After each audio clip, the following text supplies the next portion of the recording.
warunta waxa isku kaayay dambeysay amuud markii aanu ku wada jirno isku waqti baan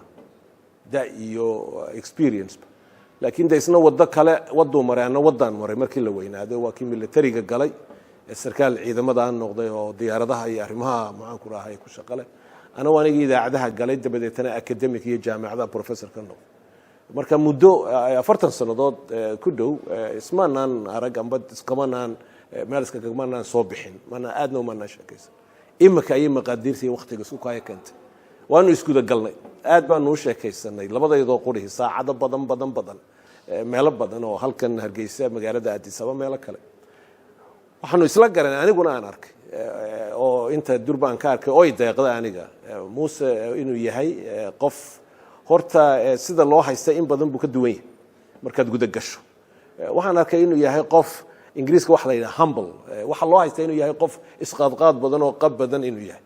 waa laga yaabaa sidoo uu socday qaabka Ilaahay u abuuray in sida dadka qaarkii ay u ogolaan laakiin markaad sheekaysataan wada hadashaan waa nin aad iyo aad u degan weeye oo ku sheegay waa qofka ugu horeeya soo siyaasiga ee reer Somaliland ee waqtigan joogeen la sheekaystay ee ku oranaya aan waxa ma garanayo dadkii yaqaanay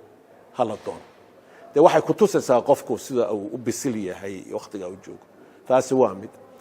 waxaan ku arkay Muuse Biixi inuu yahay qof kaftanka yaqaan oo maxaan ku raahay kaftan wax badan ku dhamaysan kartaan ayaan ku arkay waxaan ku arkay oo aad u qiimo weyn Muuse Biixi inuu yahay qof aan siyaasadda u soo galeyn inuu wadanka liqo u urursado oo corruption-ka iyo waxa uu galo oo aad iyo aad arrimaha caynkaas uga damqada ayaan arkay waxaan ku arkay Muuse Biixi inuu yahay qof garanaya oo damqayso gaajada iyo shaqo la'aanta iyo tacabka dadka Soomaaliland intii badan haysta ayaan arkay oo damqanaya sida uu damqanaya waxyaabo badan oo caynkaas aynu wadaagnay waxaan arkay inuu yahay Muuse Biixi qof haddii aad tala meel iska dhigtaan oo aad isla fahamtaan qowlkiisu miisaan leeyahay oo barita wax kale oo dhan kale u jeeda aan kula iimanayn ayaan ilaa imika ku arkay qof u damqanaya ummadda oo arkaya waxa dhibaatooyinka ugu waaweyn waxa yihiin oo doonaya in degdeg wax looga qabto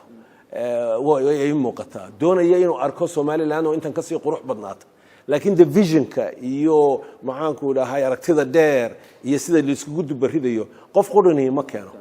team ba keenay doona waxaan rajaynayaa teamka inaan ka mid